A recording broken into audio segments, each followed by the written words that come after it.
এবং জলে নামার সাথে সাথে ওই রাক্ষস বেরিয়ে এসে টুনিকে ফুল বানাতে গেলে ওই মণি থেকে এক অদ্ভুত রশ্মি বেরিয়ে আসে এবং ওই রাক্ষসকে ফুল গাছ বানিয়ে দেয়। একবার মণিপুর জঙ্গলে কথা থেকে এক গডজিলার আবির্ভাব হয়। সেই গডজিলা রাগে গোটা জঙ্গলে আগুন লাগিয়ে থাকে।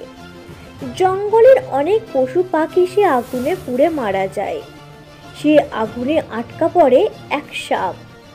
টুনি জঙ্গল ছেড়ে পালানোর সময় ওই রকম অসহায় অবস্থায় থাকা সাপকে উদ্ধার করে।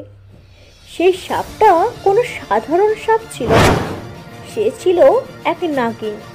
টুনির এই সাহায্যে খুশি হয়ে টুনিকে একটা মণি দেয়।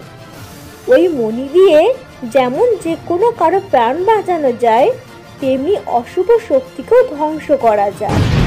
তারপর টুনি ওই মণি নিয়ে গডজিলার কাছে গেলে গডজিলা আগুন দিয়ে টুনিকে মেরে ফেলতে চাইলে সেই আগুন মণিতে লেগে এক অদ্ভুত রশ্মি বেরিয়ে আসে, যার ফলে গডজিলা একদম ঠান্ডা হয়ে যায়।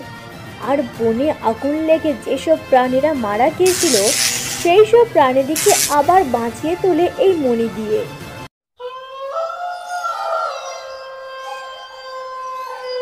জঙ্গলে কথা থেকে অদ্ভুত সুন্দর দেখতে ফল গাছের আবির্ভাব হয়।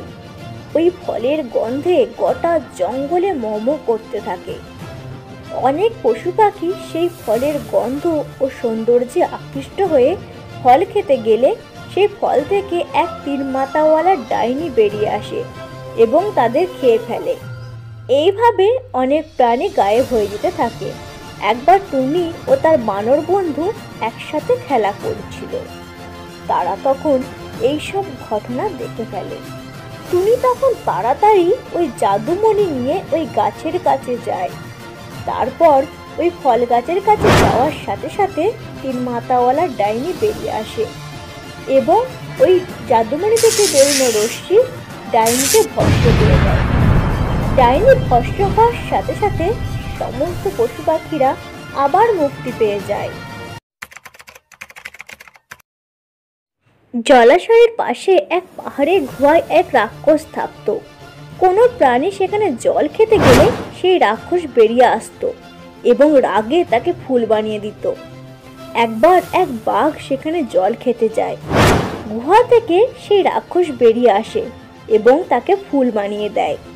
একবার টুনি ও তার বানর বন্ধু সেখানে জল খেতে গেলে বানর ওই জলে নামার সাথে সাথে গুহা থেকে রাক্ষস বেরিয়ে আসে এবং বানরকে ফুল বানিয়ে দেয়।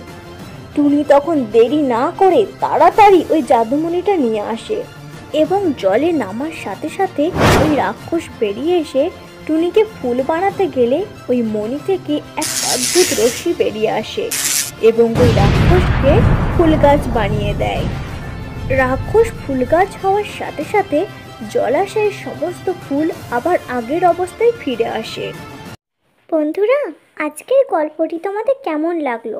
যদি ভালো লেগে থাকে তাহলে একটা লাইক করতে ভুলো না। পরের দিন আবার দেখা হবে নতুন কোনো গল্প নিয়ে।